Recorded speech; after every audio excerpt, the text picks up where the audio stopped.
Sa sandaling iyon, kusang nagsalita si Uyang Chen. Kung sino ang hindi tumupad sa kasunduan, kailangang umalis sa Tianhai. Magandang mungkahi iyan. Kung si Chen Chen ang magiging referee, sino ang mangangahas na hindi sumunod?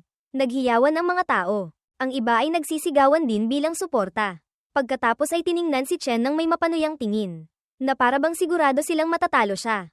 Isang mapagmataas na ngiti ang sumili sa mukha ni Xu Baoshi. Mapapuot sa kanya si Uyang Chen. Kalahati na ang tagumpay niya. Mayabang siyang sinabi, pumili ka ng kahit anong kabayo. Pwede kitang pahiramin. Hindi na kailangan. Mas gusto kong direktang tuparin ang kasunduan. Pagkasabi nito, itinaas ni Chen ang kanyang kamay at pamitik. Nang marinig ito ng mga tao, natigilan sila. Direktang tuparin ang kasunduan. Ibig sabihin, sumusuko na siya. Ganoon din ang naisip ni Uyang Chen. Inakala niyang hindi magaling sumakay ng kabayo si Chen kaya gusto na niyang umatras. Nanatili siya dahil sa pera. Kahapon, narinig niyang tinanggihan nito ang 1,000,000. Akala niya'y may dignidad ito. Lumalabas na kaunti lang pala ang tinanggihan. Sa sandaling iyon, hihihi, umalingaw-ngaw ang hirit ng Fergana horse. Sa gitna ng pagkatakot, tumayo ang kabayo sa dalawang paa nito. Na ikinagulat ng lahat, halos mahulog si Xu Baoshi. Gulat na gulat din siya. 3 taon na niyang inaalagaan ang kabayong ito. Matagal na niya itong napapaamo. Galit niyang hinigpitan ang renda at malakas na hinampas ang latigo. Tigil, kailangan ko pang makipagkumpetensya. Gayunpaman, habang lalo niya itong hinahampas, lalo itong tumatalon. Nang makita ito, bahagyang ngumiti si Chen. Sa mga taon na kasama niya ang kanyang guro sa bundok, sumakay siya ng tigre, itim na oso. Ang pagsakay ng kabayo ay maliit na bagay lang. Sa sandaling iyon, muli siyang pamitik. Nang marinig ang pitik na ito, lalong nagwala sa pagtalon ang Fergana horse. Ilang saglit lang, nahulog si Xu Baoshi mula sa likod ng kabayo at bumagsak ng malakas sa lupa. Ginoong Xu, kapatid na Baoshi, nag-aalalang tumakbo ang mga tao palapit. Ngunit bago pa sila makalapit, isang mas nakakagulat na eksena ang nangyari. Ang Fergana horse ay lumakad papunta kay Xu Baoshi. Yumuko ang 2 paa sa harap, at sumakay sa kanya. Noon pa man, tao lang ang sumasakay sa kabayo. Ngayon, ang eksena ay kabayo ang sumasakay sa tao. Ikaw ang may gawa ng kalokohang ito. Pinakamabilis na nag-react si Uyang Chen. Puno ng pagtataka ang mukha habang tinitingnan si Chen. Hulaan mo. Kalmadong ngumiti si Chen at sumagot. Tinamad akong sakyan siya, kaya ipinalit ko na lang ang kabayo. Referee, tandaan mong 10 minuto. Ha, bantayan mong mabuti. Pagkasabi nito, tumalikod siya at umalis. Natulala ang mga tao habang tinitingnan siyang umalis. Walang sino man ang inaasahang may ganito siyang kakayahan. Alis, sumisigaw si Xu Baoshi. Sinusubukang itulak ang kabayo. Ngunit ang kabayong ito ay higit sa 1,000 kilo ang bigat. Hindi niya ito kayang itulak. Nakahiga siya sa lupa. Tinitingnan si Chen na umalis. Nag-aapoy sa galit ang kanyang puso. Sumigaw siya. Bumalik ka. Hindi pa tayo naglalaban. Kinagat ni Uyang Chen ang kanyang labi. Puno ng komplikadong emosyon. At sinabing, kaya niyang kontrolin ang kabayo mo. Talo ka na. Pagkasabi nito, hindi na mamalayang namula ang kanyang mukha. Nagmamadali siyang umalis. Ang iba ay natulala rin habang tinitingnan ng Fergana horse na nakasakay kay Xu Baoshi. May interes ba ito kay Xu Baoshi? Sa kabilang banda, pagkalabas pa lang ni Chen sa Tianhai racetrack, may nakita siyang isang taong papalapit. Bakit ba ang kulit ng batang ito? Naghanda siyang magpanggap na hindi ito nakita at lumiko sa ibang daan. Sandali, namumulang nagsalita si Chi Chonjiao. Kahapon, nang marinig niya ang sinabi ni Boss Wang, naramdaman niyang ito na ang pagkakataon. Ano man ang mangyari, hindi niya ito maaaring palampasin. Huminto si Chen. Hindi masaya ang mukha. Nasa loob ako ng tarangkahan. Nasa labas ka ng tarangkahan. Posible bang sinusundan kita papunta sa racetrack? Ngayon, ako ang lumapit sa iyo. May kailangan akong tulong mula sa iyo. Pagkasabi nito, lalong namula ang mukha ni Chi Chonjiao. Hindi niya kailanman naisip na darating ang araw na kakailanganin niya ang tulong ni Chen. Nang makitang hindi ito naparito para manggulo, nakahinga ng maluwag si Chen at tumanggi. Walang oras. Nainis si Chi Chonjiao. Naloko mo na si Uyang Chen.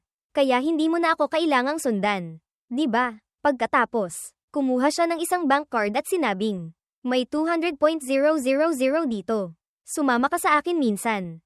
Kahit na naloko mo si Uyang Chen. Darating din ang araw na mahahalata ka niya at aasikasuhin ka. Dapat mong isipin ang iyong kinabukasan. Nang marinig ang mga salitang ito, natawa si Chen. Bakit ba ang mga tao rito ay mahilig gumamit ng pera para mang-insulto? Para bang napakayaman nila, Kaya inihagis niya ang card na ibinigay ni Xu Baoshi kanina at sinabing, "May 2 milyon dito. Kunin mo ang pera at lumayo ka sa akin." Natigilan si Chi Chonjiao nang tamaan siya ng card. 2 milyon. Pagkatapos, halos sumabog siya sa galit.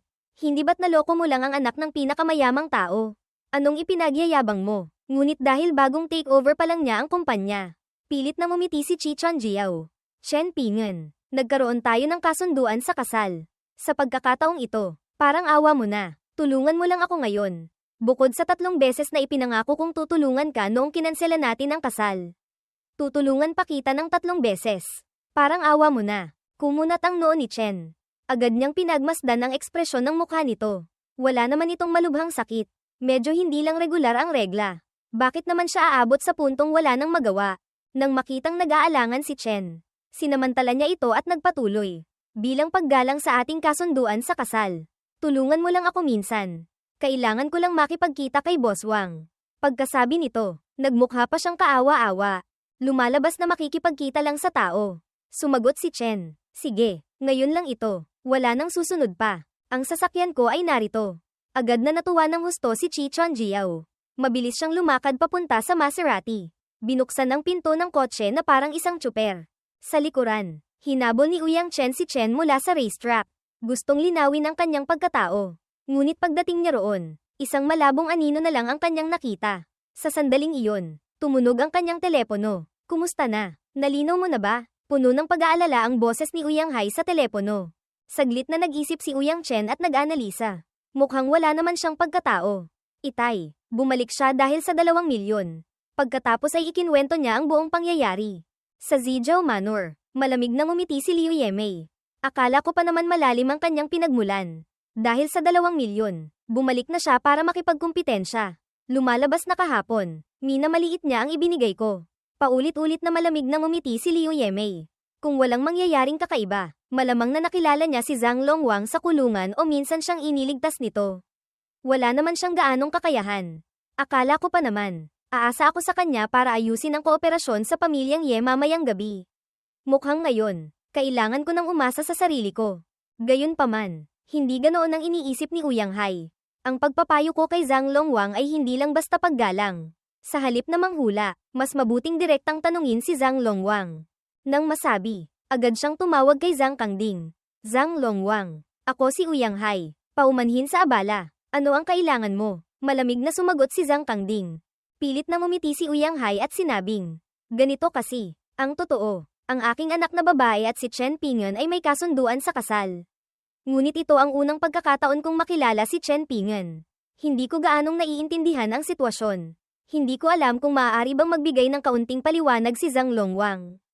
Kung hindi nabanggit ang kasunduan sa kasal, marahil ay hindi magsasalita si Zhang Kangding. Gaya ng inaasahan, nang marinig ni Zhang Kangding ang 2 salitang, kasunduan sa kasal. Agad na nagbago ang kanyang ugali. Bigla siyang tumayo. Sila pala ay magkapamilya. Kaya pala kahapon sinabi ni Chen Ping'en na bahala na siya. Kung basta-basta siyang kikilos, hindi masukat ang magiging kahihinatnan. Nagmamadali siyang ngumiti at sinabing, "Ganun pala, kapatid na Uyang. Sa totoo lang, hindi rin ako sigurado sa tunay na pagkatao ni Ginoong Chen. Isang kaibigan lang ang humiling sa akin na tulungan siya." Siyempre, hindi sasabihin ni Zhang Kangding na ito ang Hallmaster. Ang pagkatao ng Dragon God Hall ay hindi maaaring ibunyag. Nahinuha ni Uyang Hai na ang kaibigang ito ay tiyak na may mataas na katayuan. Kung hindi, bakit ganoon ang ugali ni Zhang Longwang? Ngunit paano nakilala ni Chen Ping'en ang taong ito? Kaya nagtanong siya nang may pag-iimbestiga. Ang kaibigang ito ba ay dating nakulong? Tama ka, kasalukuyan pa rin siyang nasa kulungan. Nang marinig ni Uyang Hai ang sagot na ito, bigla siyang natauhan. Ganun pala, hindi napigilan ni Liu Yemei na nasa tabi na mangutya. "Kita mo na, tama ang hula ko. Si Chen Ping'en ay isa lang hamak na tao. Ang iba lang ang magaling. 3 taon siyang nakulong. Malamang araw-araw siyang naglilinis ng banyo para makuha ang loob ng iba." Tumango rin si Uyang Hai bilang pagsang-ayon.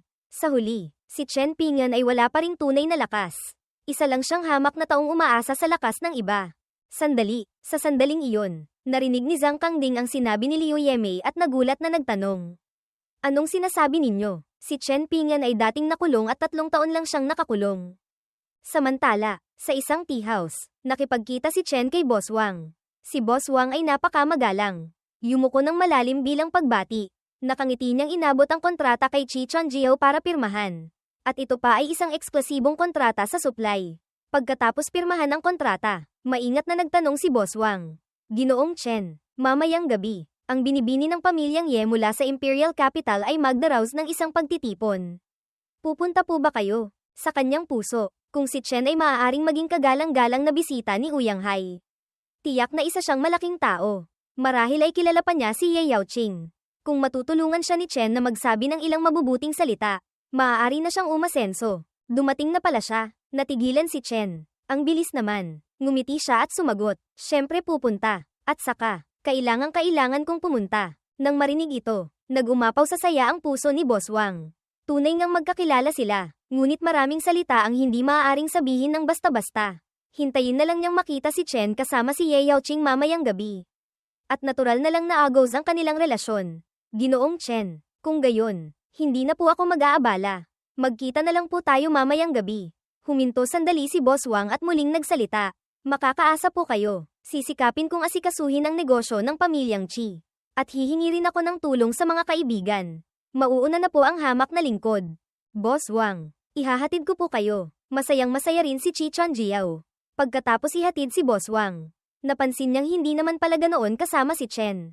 Sa katunayan, naramdaman niyang medyo interesante ito. Sinabi niya, hindi halatang magaling ka rin palang magpanggap. No, uminom si Chen ng isang lagok ng tsaa at nagulat na nagtanong. Ano ang ipinapanggap ko? Sumimangot si Chi Chonjiao at sumagot. Pupunta sa party ng binibining Ye. Tapos sasabihin mo pang syempre pupunta. Kailangan mong pumunta. Ang ganyang klaseng party. Kahit ako wala akong karapatan. Lalo ka na, hindi ka naman manugang ni Ouyang Hai. Kahit na ganoon, isa ka lang namang manugang na nakikitira. Hindi ka nila papayagang pumunta. Sa kanyang mga mata, lahat ng tungkol kay Chen ay pagpapanggap. Pati na ang kanyang kasalukuyang tindig. Nang marinig ito, hindi makapagsalita si Chen. Ang babaeng ito ay palaging may hindi maipaliwanag na kumpiyansa. Na para bang sa buong kalawakan. Siya lang ang pinakamagaling. Ibinaba niya ang tasa ng tsaa. Tumayo, at sinabing, tapos na ang trabaho. Maaari na tayong umalis. Umikot ang mga mata ni Chi Chonjiao. Medyo hindi masaya ang mukha. At sinabing, syempre maaari. Nakalimutan ko. Kailangan mo pa palang bumalik para maging aso ni Ouyang Chen. Ngunit paaalalahanan kita. Alam ng buong Tianhai na si Ouyang Chen ay mayabang at malamig. Walang sino man ang nakakakuha sa kanya. Baka ginagamit ka lang niyang pananggalang. Mag-ipon ka ng kaunting pera. Baka isang araw sipin ka niya at wala ka nang makain. Nang marinig ang mga salitang ito, sobrang na-speechless si Chen. Mabilis siyang umalis. Sumunod nang malapit si Chi Chonjiao. Sumisigaw. Ang mga sinasabi ko ay pawang mabubuting salita. Tandaan mo yan. Pagkalabas pa lang nila ng tea house, dalawang malalaking SUV ang huminto mismo sa harap nila. Sabay-sabay na bumukas ang mga pinto ng kotse. At 8 matipunong lalaki na may dalang mga pamalo ang bumaba. Takot na umatras ng 2 hakbang si Chi Chonjiao. Ang pinuno ng grupo ay isang kalbong lalaki. Hindi siya bumaba ng kotse. Nakaupo siya sa passenger seat. Binuksan niya ang bintana ng kotse. Puno ng paghamak ang mukha. At nagtanong, "Ikaw ba si Chen Pingan?" "Ako nga." Bago pa makasagot ang kalbong lalaki, isang matipunong lalaki ang galit na nagmura. "Bulag ba ang mata ng aso mo? Kahit si Kalbong Liu hindi mo nakikilala. Tapos mangangahas ka pang magtanong." Nang marinig ang pangalang Kalbong Liu, nagmamadaling umiwas ang mga tao sa paligid. Pati si Chi Chonjiao ay namutla sa takot dahil sa pangalang Kalbong Liu. Tiningnan ni Chen ang sitwasyon sa paligid.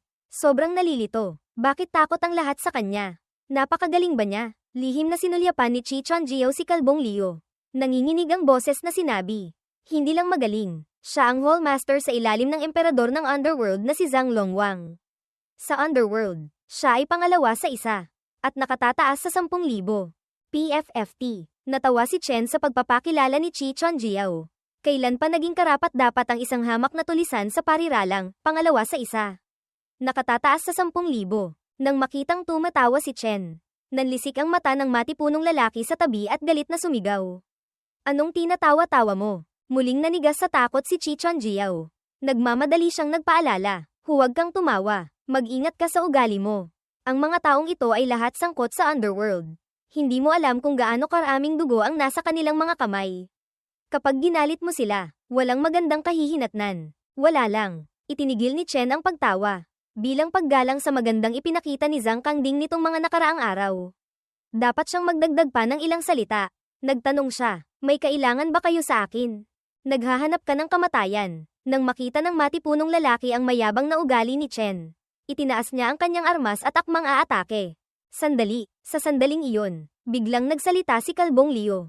Malamig siyang sinabi, nakita mo ako pero hindi ka natatakot. Tunay kang isang magiting na tao. Ako ay isang taong nagpapahalaga sa talento.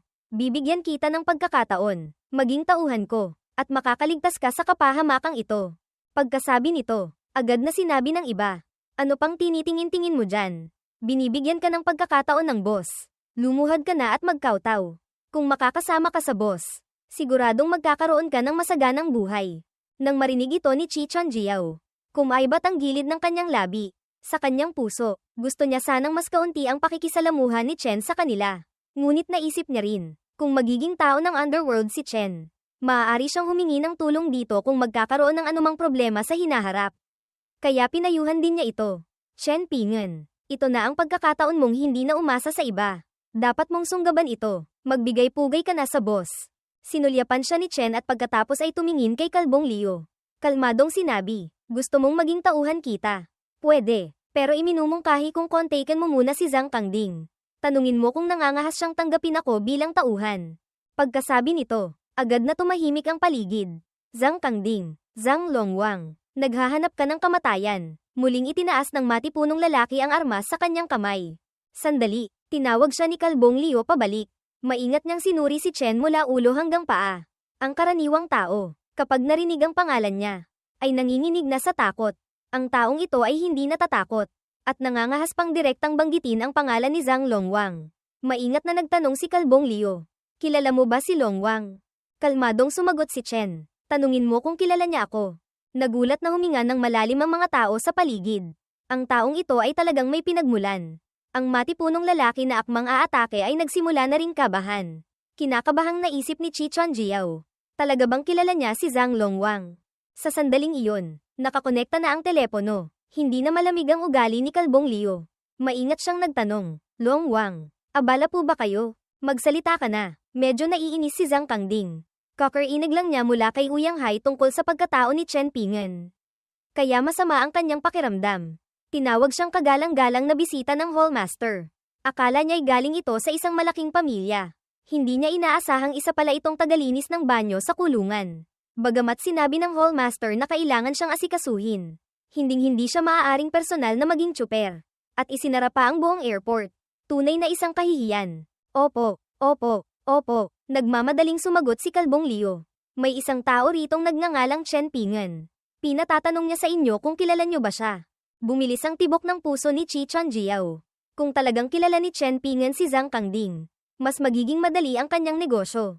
Nang marinig ni Zhang Kangding ang pangalang ito, galit siyang tumayo. Nag-aapoy ang kanyang puso. Si Chen Pingen, nangangahas pa siyang sumuong sa panganib.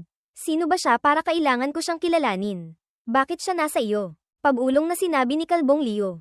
Pinapapilay ni Ginoong Xu Baoshi ang dalawang binti niya. Saglit na nag-isip si Zhang Kangding.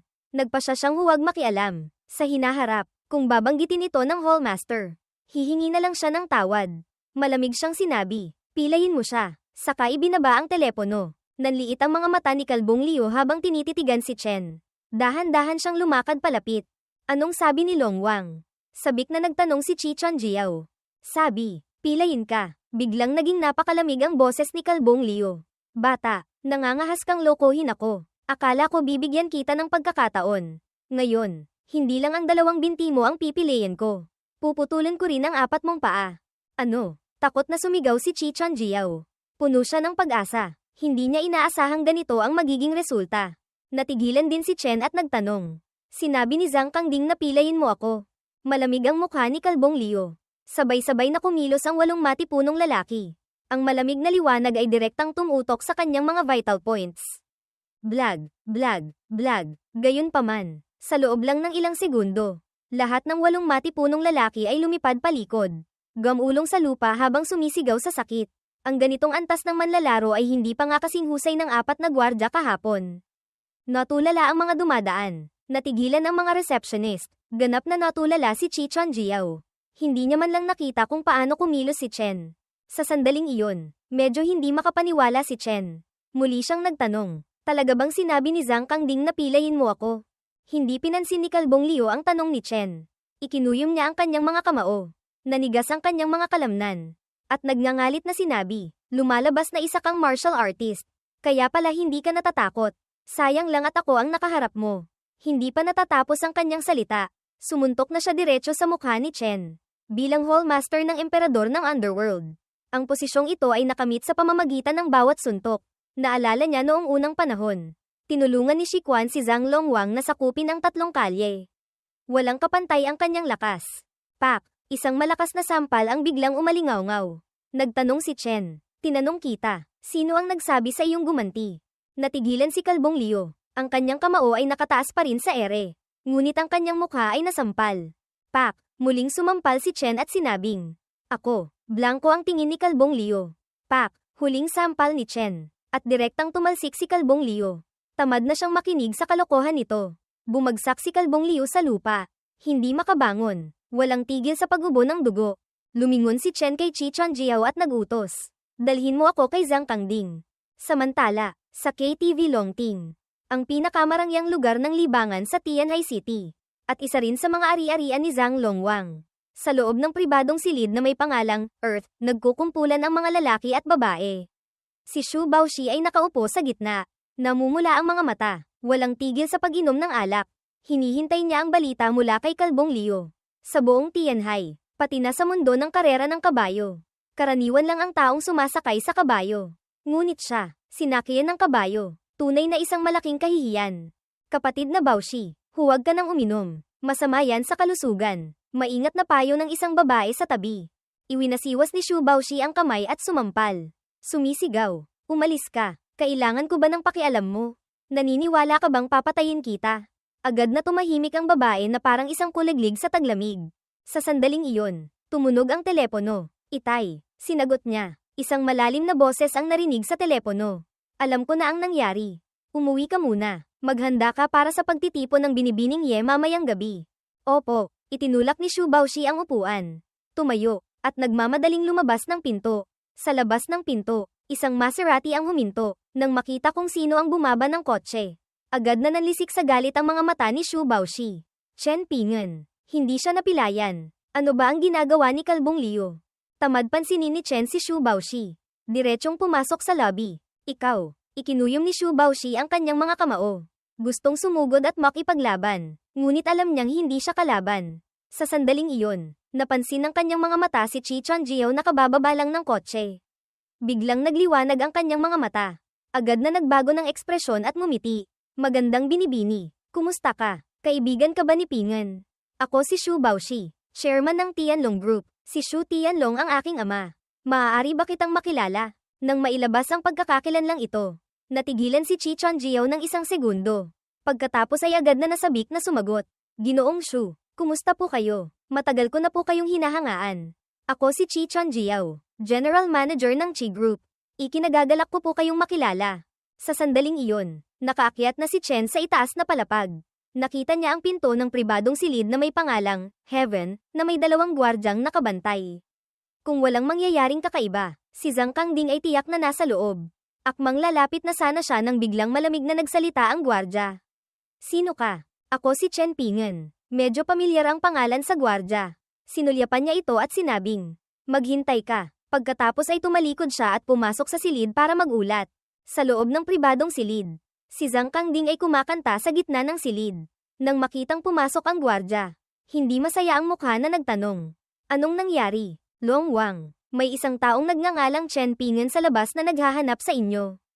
Chen Pingen, siya na naman. Nagdilim ang mukha ni Zhang Kangding. Anong klaseng trabaho ang ginagawa ni Kalbong Liu? Malinaw na sinabi niyang pilayin si Chen Pingen.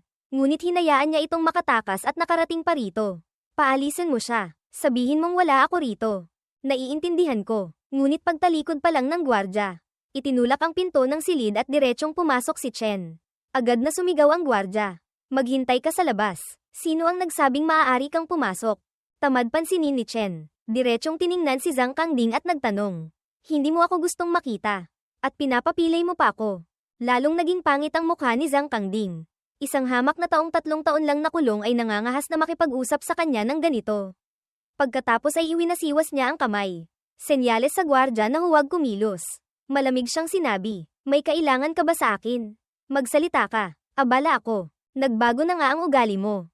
Kalmadong sinabi ni Chen. Naitanong ko na ang tanong. Ayokong ulitin. Sumagot ka na agad. Nagmamadali rin ako. Agad na nag-apoy sa galit si Zhang Kangding. Biglang naging kasing lamig ng yelo ang hangin sa loob ng pribadong silid. Ngumisi siya at sinabing, hamak na tao. Inaasikaso kita dahil nakita kong naglilinis ka ng banyo para sa hallmaster kaya pinayagan kitang makipagkita. Pinakitunguhan kita ng maayos. Hindi ka marunong magpasalamat. Tapos humihingi ka pa ng sobra. Akala mo ba ako, si Zhang Longwang, ay walang init ng ulo? Ang isang hamak na taong tulad mo ay nararapat lang maging tauhan ng tauhan ko.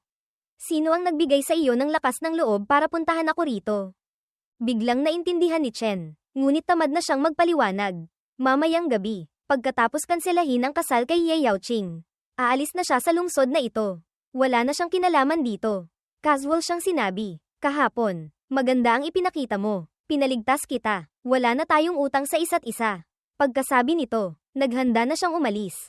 Tigil, halos sumabog sa galit si Zhang Kangding. Siya ang emperador ng underworld. Kailan pa siya minamaliit ng ganito? Ang taong ito ay umaasa lang sa swerte para makilala ang hallmaster. Isang langgam na karapat-dapat ba? Kaya, puno ng galit siyang sinabi. Hamak na tao, ang pasensya ko sa iyo ay umabot na sa hangganan. Bilang paggalang sa hallmaster, bibigyan kita ng huling pagkakataon. Lumuhod ka, magkawtaw, at maglaho ka ng tuluyan. Kung mangangahas kang magsumbong, sisiguraduhin kong dudurugin ko ang iyong mga buto. Paano kung hindi ako luluhod? Kahit saang sulok ng mundo, papatayin kita. Pagkasabi pa lang nito, blag, kumislap ang anino ni Chen. Walang anumang magarbong kilos. Si Zhang Kangding ay malakas na tumama sa pader na 5 metro ang layo. Bago pa siya makababa, muling lumitaw si Chen sa harap niya. Isang kamay ang sumasakal sa kanyang leeg. Idiniin siya ng malakas sa pader. At nagtanong, gusto mo pa rin akong patayin? Swoosh! Napakabilis. Sa isang iglap, walang sino man ang nakapag-react. Boom! Natulala si Zhang Kangding. Para siyang tinamaan ng kidlat sa ulo. Takot na takot siyang tumingin kay Chen. Ang ganitong klaseng pagpapakumbaba ay naramdaman lang niya mula sa hallmaster. Hindi. Kahit ang hallmaster ay hindi kailanman nagbigay sa kanya ng ganito kalaking yali. Sino ba talaga siya? Nang makita ito ng gwardya, nanlambot din ang kanyang mga binti. Mabilis siyang tumalikod papunta sa pinto. Pinindot ang isang lihim na pindutan sa pader. Ding-ling-ling. Pagkapindot pa lang ng pindutan, agad na sa 8 KTV, 20 nightclub, at 14 na club na pag-aari ni Zhang Kangding sa buong Tianjin City. Sabay-sabay na umalingaw-ngaw ang mga alarma. 26 na hallmaster ang sabay-sabay na nakatanggap ng balita. Daan-daang tauhan ang agad na kumuha ng armas at sumugod papunta sa Longting. Sa lobby ng unang palapag, masayang-masaya si Chi Chonjiao. Kakapalit lang niya ng numero ng telepono kay Xu Baoshi. Sinabi ng kabilang partido na kakain sila ng magkasama kapag may oras.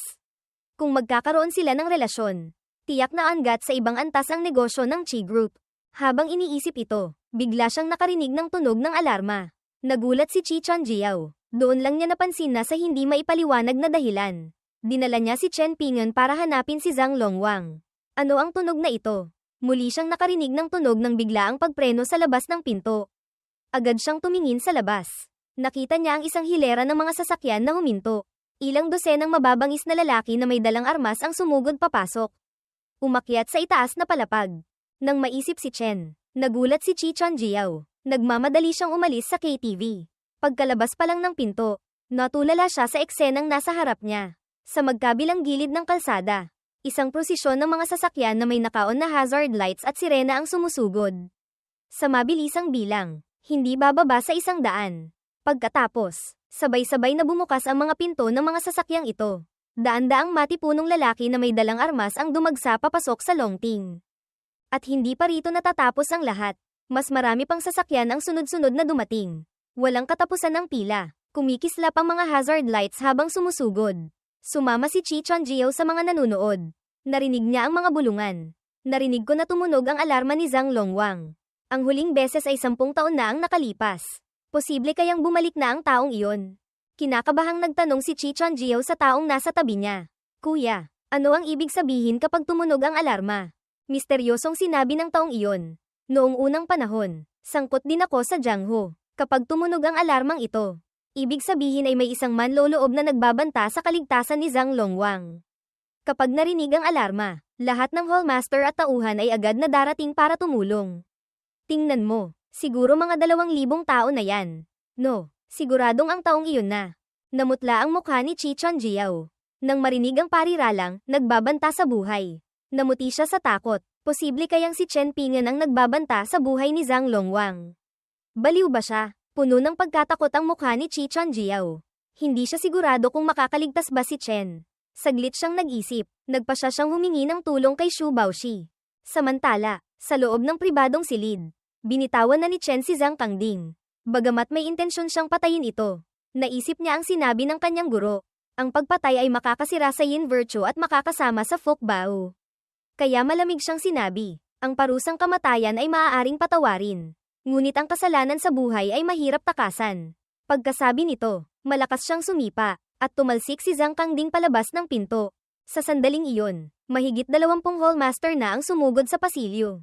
Nang makita ito, sumigaw sila sa gulat, Longwang. Sa sandaling iyon, napayuko si Zhang Kangding, walang tigil sa pag-ubo. Ang mga hallmaster sa paligid ay nag-aalalang lumapit. Ilang tao ang nagmamadaling sumigaw. Tulungan si Longwang sa likod. Ang iba naman ay sabay-sabay na itinaas ang kanilang mga armas. Mga kapatid, sugurin niyo ang pinuno. Lumabas si Chen mula sa silid.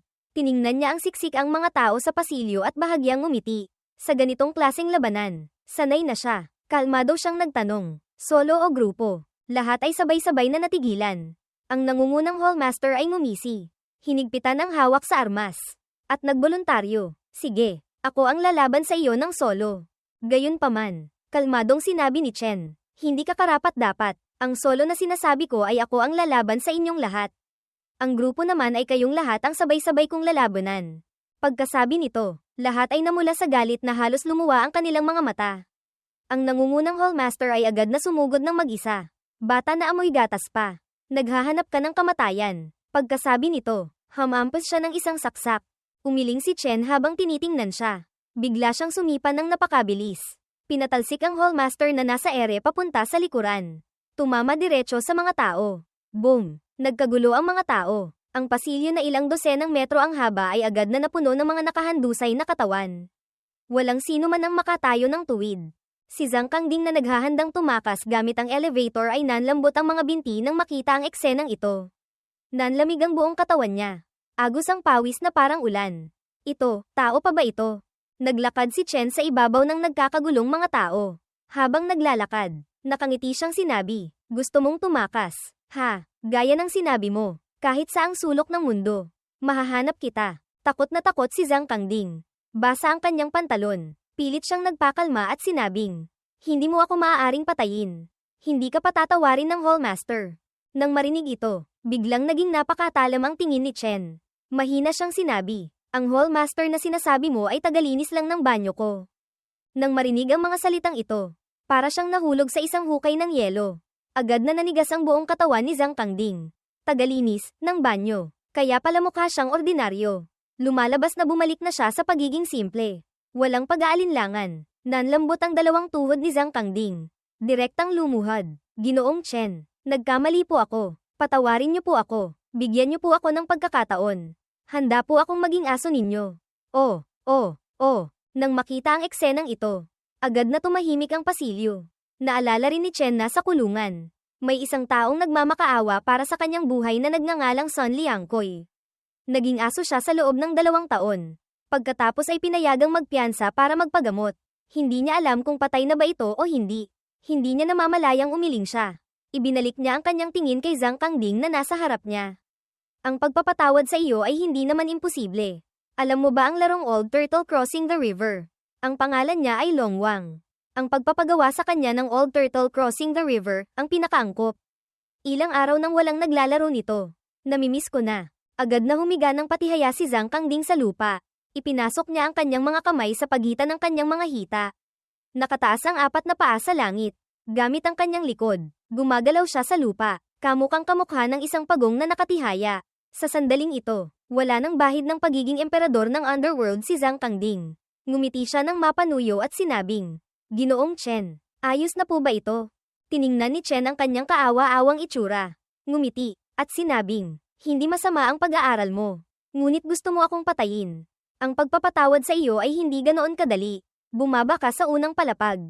Ipagpatuloy mo ang pagkanta. Nag-atubili sandali si Zhang Kangding. Kumaibat ang gilid ng kanyang labi. Sa kanyang puso, malinaw niyang alam na sa ibaba, may ilang libong tauhan. Kung bababa siya ng ganito ang itsura, paano pa siya haharap sa mga tao sa hinaharap? Ngunit nang maisip niya ang eksena kung saan nililinis ng hallmaster ang banyo para kay Chen, tinanggap na lang niya ang kanyang kapalaran. Habang gumagapang, kumakanta siya ng, tingnan mo ang kabayanihan ng warlord. Dahan-daang gamulong si Zhang Kangding pababa sa unang palapag. Saan man siya dumaan, nanlalaki ang mga mata ng kanyang mga tauhan. Ang dating walang kapantay na emperador ng underworld na ito ay naging ganito sa harap ng binatang ito. Sino ba siya? Kaawa-awang gumapang si Zhang Kangding papunta sa pinto. Mapanuyong nagtanong, Ginoong Chen, nasiyahan na po ba kayo? Bahagyang ngumiti si Chen at sinabing, sige na, umalis ka na. Pagkatapos ay naghanda na siyang umalis. Gayunpaman, hindi pumayag si Zhang Kangding na sumunod. Peke siyang ngumiti at sinabing, Ginoong Chen, sa hinaharap, kung kailangan niyo po ng sasakyan, tawagan niyo lang po ang hamak na lingkod. Gusto ko pa rin pong maging tsuper ninyo. Doon lang niya naalala na noong dumating siya. Nakasakay siya sa kotse ni Chi Chuanjiao. Ngayon, hindi niya ito makita, kaya casual siyang sinabi, kunin mo ang kotse. Nagmamadaling tumalikod si Zhang Kangding para kunin ang kotse. Ang buong eksena ay napuno ng ganap na katahimikan. Sa gitna ng mga tao, nanginginig na hawak ni Chi Chuanjiao ang kanyang telepono. Hirap na hirap siyang i-dial ang numero. Ginoong Shu, si Chen Pingan ay nakakulong sa Longting. Maaari po ba kayong tumulong? Ngayon, gulong-gulo ang kanyang isip. Wala na siyang ibang paraan kundi hanapin si Xu Baoshi. Ang tanging taong kilala niya na maaaring makatulong.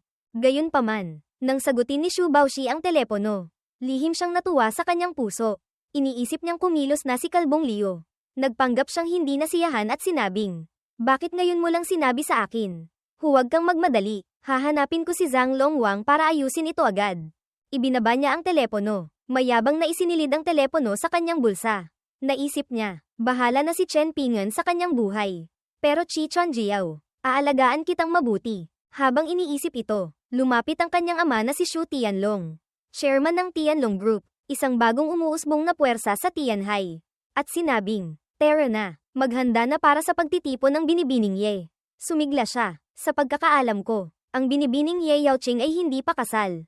Nagliwanag ang mga mata ni Xu Baoshi. Puno ng pahiwatig na nagtanong.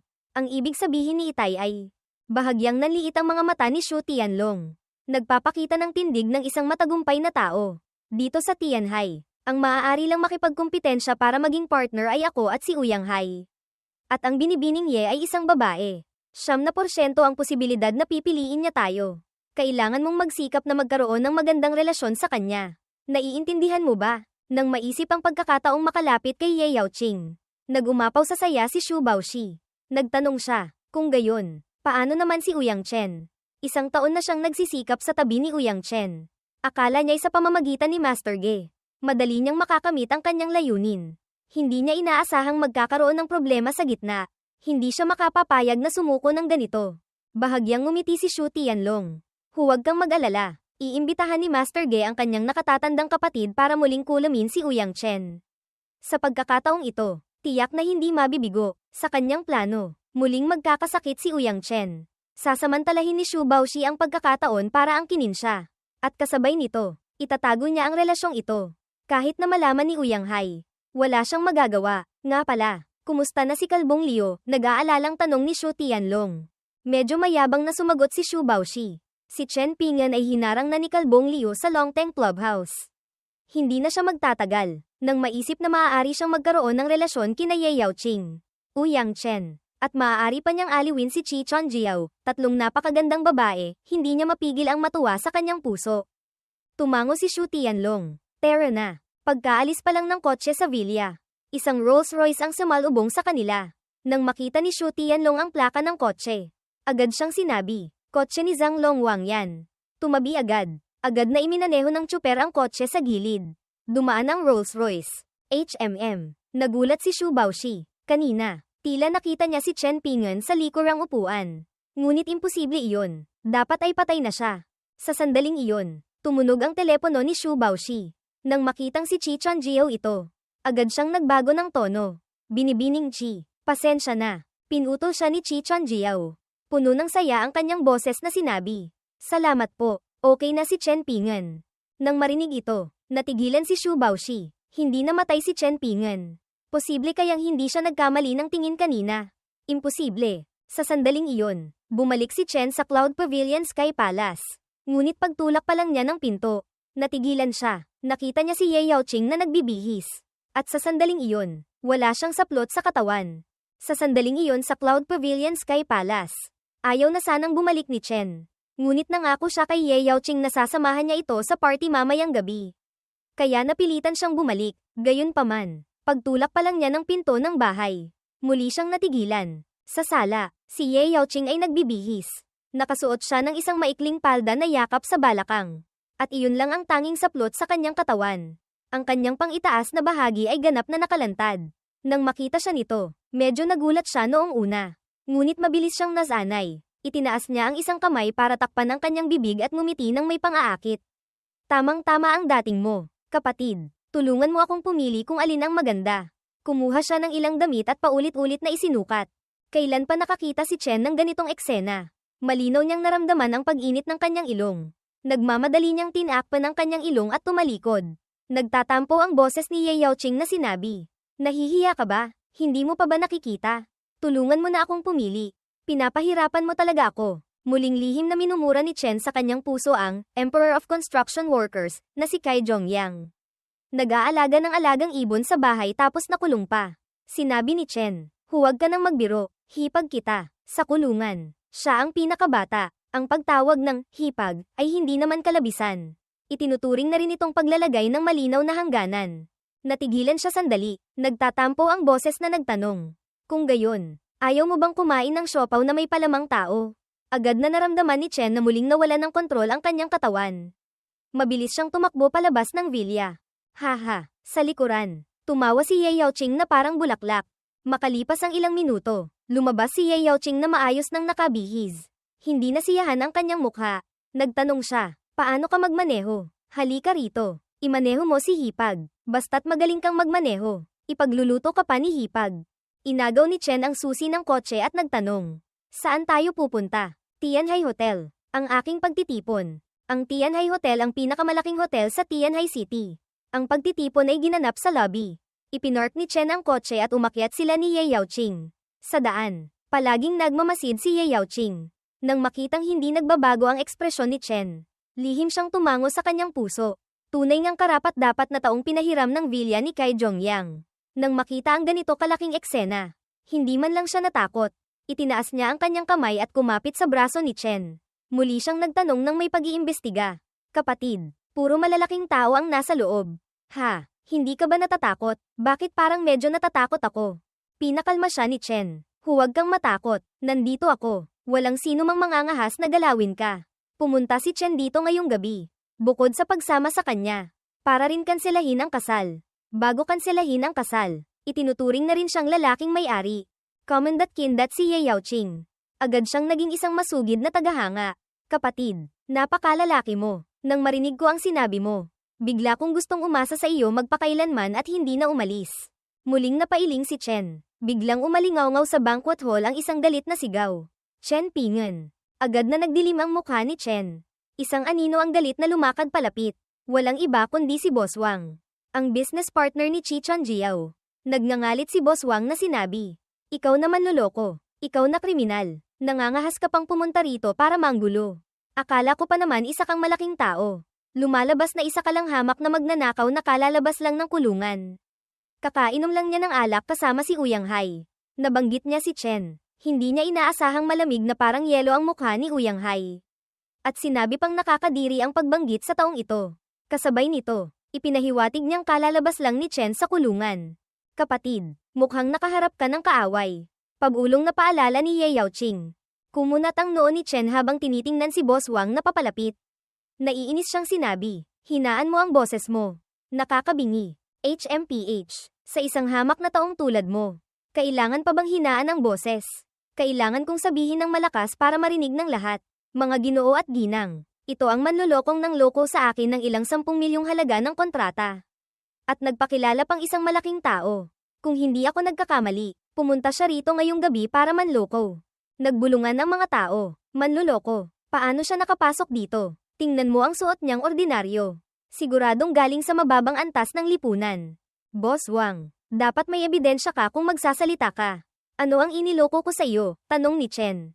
Kumaibat ang gilid ng labi ni Boss Wang. Ebidensya. Wala nga siyang ebidensya. Ngunit nang maisip niya, napakadali lang palang makakuha ng ebidensya. Ang iyong pagkatao ay talagang walang karapatang makapasok dito. Nasaan ang imbitasyon mo? Ilabas mo. Tungkol naman kay Ye Yaoqing na nasa tabi. Natural lang na hindi niya ito pinansin. Ang mga manloloko ay pinakamagaling manloko ng mga babae. Ang pagdadala ng isang magandang babae rito para suportahan siya ay mas madaling makapanloko. Wala, sagot ni Chen ng walang pagmamataas o pagpapakumbaba. Ngunit hindi ako pumunta para dumalo sa pagtitipon, kundi para hanapin si Ye Yaoqing.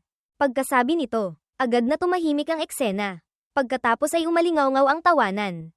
Isang hamak na taong walang pangalan ay nangangahas magsabi na gusto niyang hanapin si Ye Yaoqing. Kalokohan. Alam niyang darating sa Tianhai si Binibining Ye kaya gusto niyang samantalahin ang pagkakataon para manloko. Sa di kalayuan, malamig na ngumiti si Liu Yemei.